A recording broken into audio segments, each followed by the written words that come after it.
बिस्मिल्लाहिर्रहमानिर्रहीम अस्सलामुअलैकुम। फिर दोस्तों, भाइयों और बहनों, आज 21 सितंबर है और आज रात रमज़ान साल का दूसरा सूरज ग्रहण होगा। तो आज की इस वीडियो में हम साइंसी लिहाज से और इस्लामी नुक्ता नज़र से सूरज ग्रहण का मुशाहदा करेंगे और आपके साथ वो अमल भी शेयर करेंगे जिस अमल को आपने सूरज ग्रहण के दौरान पढ़ना है। चैनल पर नए आने वाले तमाम दोस्तों से गुजारिश है कि चैनल को सब्सक्राइब करके साथ घंटी के बटन को दबाकर ऑल नोटिफिकेशन पर क्लिक कर दें ताकि मेरी हर नई आने वाली वीडियोस की अपडेट आप तक बर वक्त पहुंचती रहे। जज़ाकल्लाह। दोस्तों, भाइयों और बहनों, तफसीलात के मुताबिक रमज़ान साल का आखिरी सूरज ग्रहण 21 और 22 सितंबर की दरमियानी शब को होगा, तहम ये पाकिस्तान में नजर नहीं आएगा। महकमा मौसमियात ने बताया कि सूरज ग्रहण का आगाज पाकिस्तानी वक्त के मुताबिक 21 सितंबर की रात 10:30 पर होगा और ये सूरज ग्रहण 12:42 पर अपने अरूज पर होगा, जबकि एहतताम 22 सितंबर की रात 2:54 पर होगा। ये मुजाहिरा तकरीबन 4 घंटे तक जारी रहेगा। ये सूरज ग्रहण सिर्फ न्यूजीलैंड, ऑस्ट्रेलिया के कुछ हिस्से, जनूबी बहरुल काहिल और अंटार्कटिका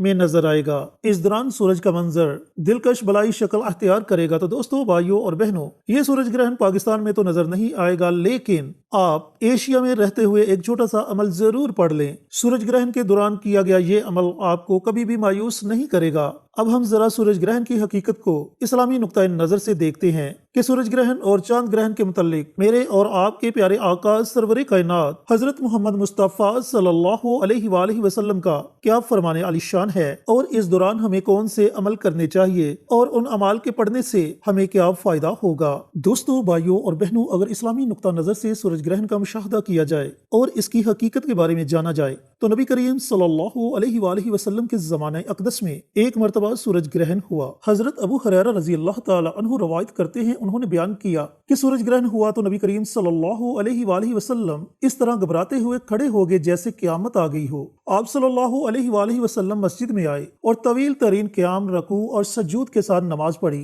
कि इससे पहले आप सल्लल्लाहु अलैहि वसल्लम को ऐसा करते हुए नहीं देखा था। और आप सल्लल्लाहु अलैहि वसल्लम ने फरमाया कि ये निशानियां हैं जो अल्लाह रब्बुल इज्जत की तरफ से आती हैं। ये किसी की मौत और हयात के सबब से नहीं होता है, बल्कि अल्लाह रब्बुल इज्जत इसके जरिए अपने बंदों को डराता है। जब तुम इसको देखो तो जिक्र इलाही और दुआए इस्तगफार की तरफ दौड़ो। लिहाजा मेरे दोस्तों, भाइयों और बहनों, सूरज ग्रहण और चांद ग्रहण के वक्त हमें तलीमात नबवी सल्लल्लाहु अलैहि वसल्लम पर अमल करना चाहिए। आप सल्लल्लाहु अलैहि वसल्लम के जमाने में आप सल्लल्लाहु अलैहि वसल्लम के हजरत इब्राहिम रजी अल्लाह ताला अन्हु के इंतकाल के बाद सूरज को ग्रहण लगा। इस जमाने में लोगों का ये ख्याल था कि सूरज ग्रहण किसी बड़े आदमी की वफात या पैदाइश की वजह से होता है, जैसा कि अभी आप सल्लल्लाहु अलैहि वसल्लम के बेटे की वफात पर हुआ तो आप सल्लल्लाहु अलैहि वसल्लम ने इस अकीदे की नफी फरमाई। जैसा कि मैं पहले भी बता चुका हूँ कि आप सल्लल्लाहु अलैहि वसल्लम ने फरमाया कि चांद और सूरज के ग्रहण लगने का तल्लक ना तो किसी की मौत से है और ना किसी की जिंदगी से। लेकिन मौजूदा दौर में देखा जाए तो बहुत सी ऐसी गलत रस्मुआत ने जन्म ले लिया है जिनका इस्लाम से दूर दूर तक कोई तल्लक नहीं। अब आते हैं अमल की तरफ कि सूरज ग्रहण और चांद ग्रहण के दौरान आपने कौन सा अमल पढ़ना है, कैसे पढ़ना है, उसका तरीकाकार क्या है। लेकिन अमल अर्ज करने से पहले मेरी आपसे मोदबाना गुजारिश है कि कमेंट बॉक्स में सुभान अल्लाह, माशाअल्लाह, अल्हम्दुलिल्लाह, अल्लाहु अकबर और हजूर पुरनूर सल्लल्लाहु अलैहि वसल्लम की ज़ात अक़दस पर दुरूद और सलाम का नजराना पेश करें। जब आप कमेंट बॉक्स में इन कलमात में से कोई भी कलमा लिखेंगे, कोई दूसरा अजीज आएगा अपना लिखने के लिए, वो आपका लिखा हुआ पढ़ेगा, उससे भी अजर मिलेगा, आपको भी अजर सवाब मिलेगा और हमें भी अजर सवाब मिलेगा। इस तरह ये अमल हम सब के लिए सदका जारिया बन जाएगा। और याद रखना कि सदका जारिया एक ऐसा अमल है जो आने वाली तमाम मुसीबतों को, दुखों को, परेशानियों को टाल देता है और जमीनी आसमानी आफात के आगे डाल बन जाता है। लिहाजा नेकी के ऐसे छोटे छोटे कामों में जरूर हिस्सा लिया करे। पता नहीं अल्लाह को कौन सा नेकी का अमल पसंद आ जाए और अल्लाह ताला हमारे लिए जन्नत के फैसले कर दे। अब आते हैं अमल की तरफ। जैसा कि मैं आपको पहले बता चुका हूँ कि सूरज ग्रहण जो कि आज 21 सितंबर की रात को लगेगा और टाइम भी मैंने आपके साथ शेयर कर दिया कि इसका आगाज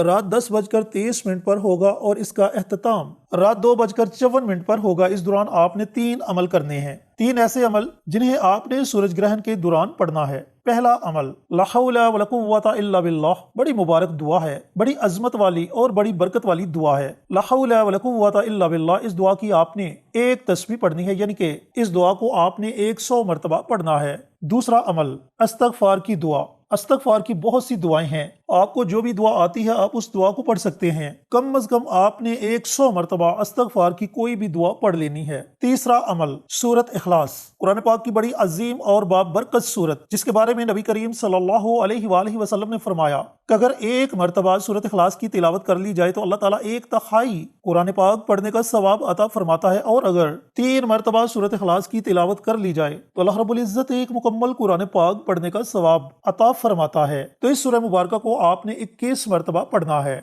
इसके अलावा नमाज कसूफ, मेरी माएं बहनें अगर अपने खास अय्याम में हैं तो वो सिर्फ ये 3 अमल पढ़ ले जो मैंने आपके साथ शेयर किए, और अगर आप अपने खास अय्याम में नहीं तो फिर कोशिश करें कि नमाज कसूफ अदा की जाए। नमाज कसूफ वो नमाज है जिसे सूरज ग्रहण के दौरान अदा किया जाता है, जिसे मेरे और आपके प्यारे आका सरवरे कायनात हजरत मोहम्मद मुस्तफ़ा सल्लल्लाहु अलैहि वसल्लम ने अदा किया। तो सबसे पहले आप कोशिश करें कि नमाज कसूफ अदा की जाए। इसके 2 नवाफिल आप पढ़ ले। 2 नवाफिल पढ़ने के बाद ये जो 3 अमल मैंने आपके साथ शेयर किए, इन 3 अमाल को भी पढ़ लें। तीनों अमाल को आप आगे पीछे करके पढ़ सकते हैं। तरतीब की कोई पाबंदी नहीं, जिस तरतीब से आप इन अमाल को पढ़ना चाहें उस तरतीब से आप इन अमाल को पढ़ सकते हैं। जब आप ये मुकम्मल अमल कर लें, नमाज कसूफ अदा कर लें, सूरत इखलास को 21 मरतबा पढ़ लें, एक तस्बीह ला हौला वला कुव्वता इल्ला बिल्लाह की पढ़ लें और 100 मरतबा इस्तगफार की दुआ पढ़ लें, उसके बाद आप अल्लाह ताला की बारगाह में जो भी दुआ मांगोगे अल्लाह रब्बुल इज्जत आपकी दुआ को अपनी बारगाह में जरूर कबूल व मंजूर फरमाएगा, क्योंकि ये एक खास अमल है। और सूरज ग्रहण के दौरान इस अमल को पढ़ने के बाद अल्लाह रब्बुल इज्जत की बारगाह में जो भी दुआ मांगी जाए अल्लाह ताला उस दुआ को अपनी बारगाह में जरूर कबूल व मंजूर फरमाता है। तो दोस्तों, भाइयों और बहनों, आज रात सूरज ग्रहण के दौरान इस अमल को, इस वजीफे को जरूर पढ़े, अपने रब को राजी करें, अपने रब से अपनी हाजात को पूरा करवाएं। अल्लाह ताला से दुआ गो हूं कि अल्लाह रब्बुल इज्जत ये अमल, ये वजीफा मुझे भी मेरे तमाम दोस्तों को, भाइयों को, बहनों को पढ़ने की तौफीक अता फरमाए और सदका जारिया समझकर दूसरों के साथ शेयर करने की तौफीक अता फरमाए। आमीन। इंशाअल्लाह फिर किसी नई वीडियो के साथ अच्छे वज़ाइफ के साथ आपकी खिदमत में हाजिर होंगे। तब तक के लिए इजाजत दें। अस्सलामु अलैकुम व रहमतुल्लाहि व बरकातुहू।